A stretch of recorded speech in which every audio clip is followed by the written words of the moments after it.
Hey, this is Bob Parsons. I'd like to take a minute of your time and show you how one thing that really helps me see the whole neck and play more laterally than just up and down in one position.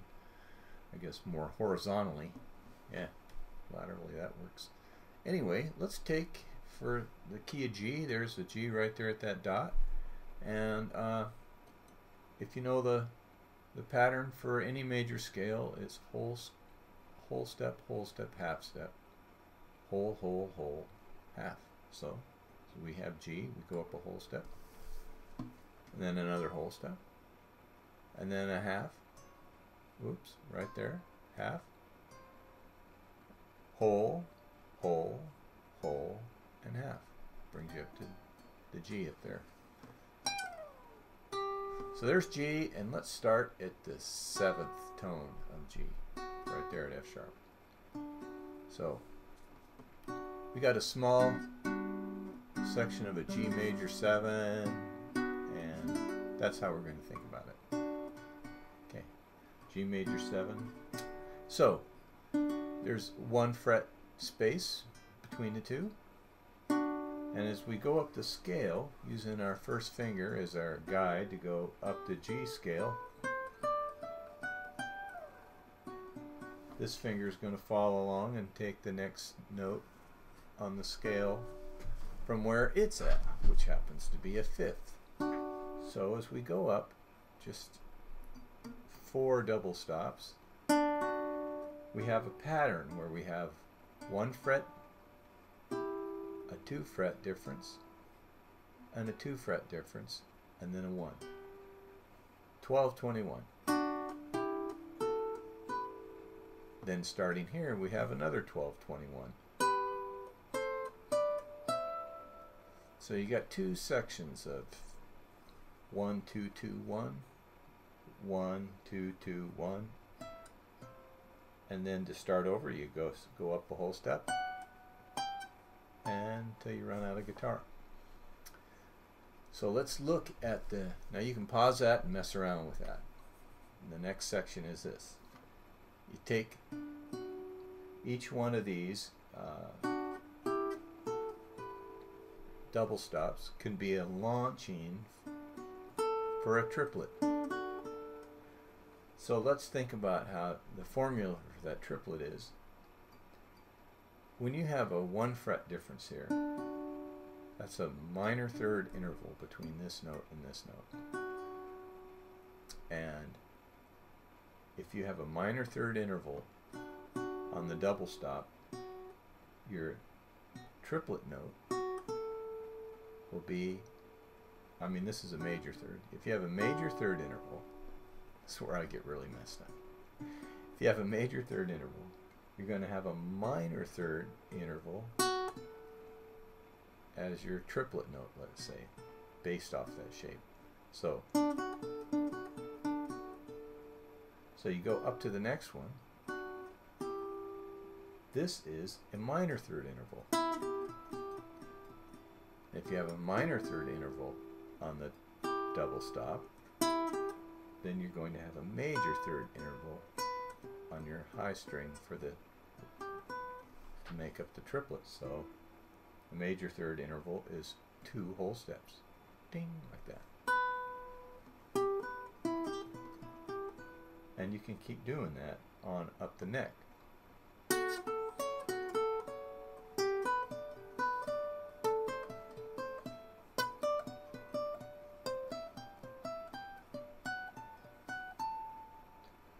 That'll give you nice triplets in the key of G.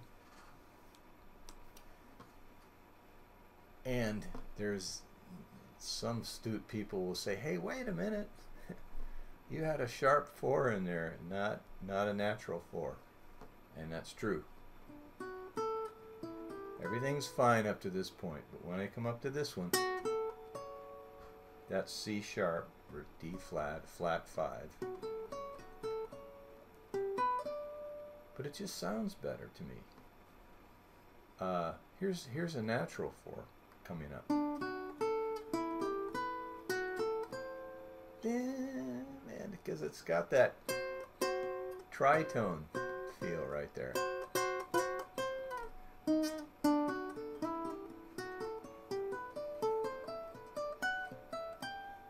So this is an area where you should set up something in your mind that the pattern is as important as the scale notes. In other words, a pattern can be more pleasing to the ear than the natural notes in the scale. And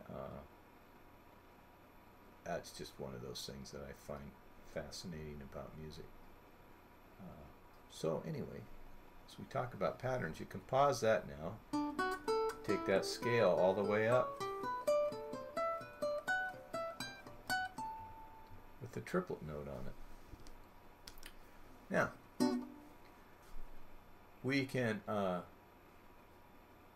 go another step. Is that when we have this major third interval on our double stop, if we add a note on the third string, the whole chord's going to be diagonal. When we have a minor third interval, the note we add on the third string is vertical of the note from the B string. So now we set up an interesting situation where on the second and third string we have two types of chords. We have the diagonal chord or the vertical. See what I mean there? It's diagonal or vertical. So when we have a diagonal chord,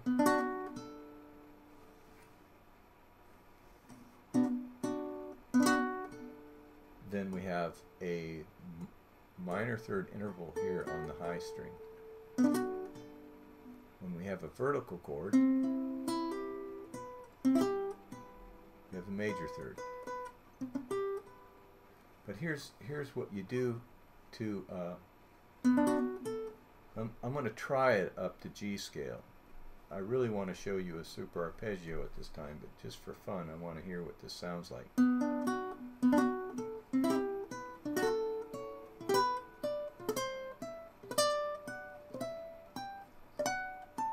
It gets weird, a little bit weird here.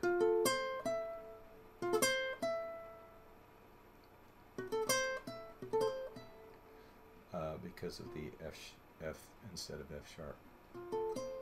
But anyway, now let's look at this shape again. I did digress. You have a diagonal chord, and that gives you a minor third interval on the E string. That interval now is your placement for the next major third interval. And this finger becomes the placement for the next minor third interval. And then major third. So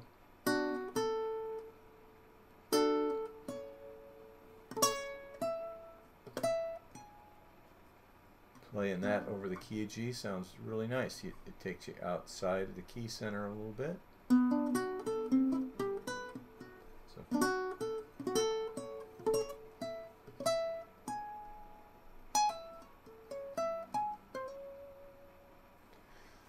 So that is the super arpeggio, and now if you throw a guitar pick in your hand,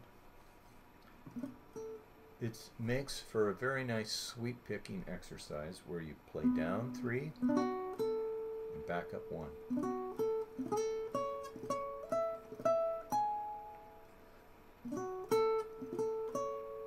And it's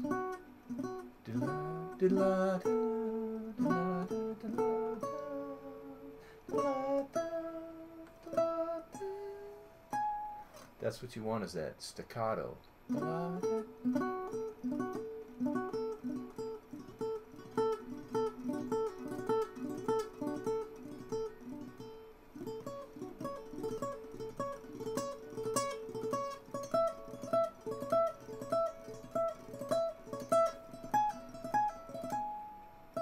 So you're getting a lot of notes. Down 3, up 1. For the price of one alternating pick move, you're getting 1, 2, 3, 4, almost 5 if you count the hammer off.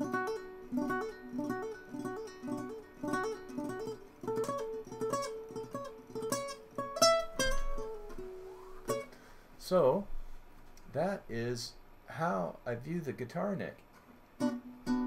Anytime I have a chord that has a vertical aspect to it, I know I can play that arpeggio off that shape. If it has a diagonal aspect to it, I can play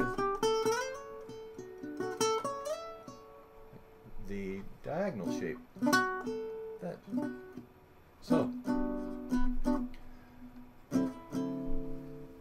the ninth chord in blues is a pretty good example of one that's kind of a, I got this scale that works off this ninth chord. There's the vertical on the second and third string. So I use the ninth chord. There's a major third interval, minor third, and then I go, instead of major third, which would sound like that if I put the arpeggio all the way out. I'm not saying there's anything wrong with that, but to really stay with the chord, do minor third, major third, minor third, and then just play right through the rest of the 9 chord, and then add our upper level shape technology to it.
It's a nice way to move through chords, and the whole time you're moving up and down the neck, you got these graphic markers in your head. You can see them, and it leaves you nary a dead spot on the guitar neck. So that's how I visualize the guitar neck. It's not so much music theory, it's graphic theory, pattern theory, and that's one reason why teaching the guitar is different than a lot of other instruments, is because it lays out in a graphic interface more so than a note interface, and I think we should take advantage of it. I don't think it should be seen as cheating. So that's it for today. Check it out, have some fun.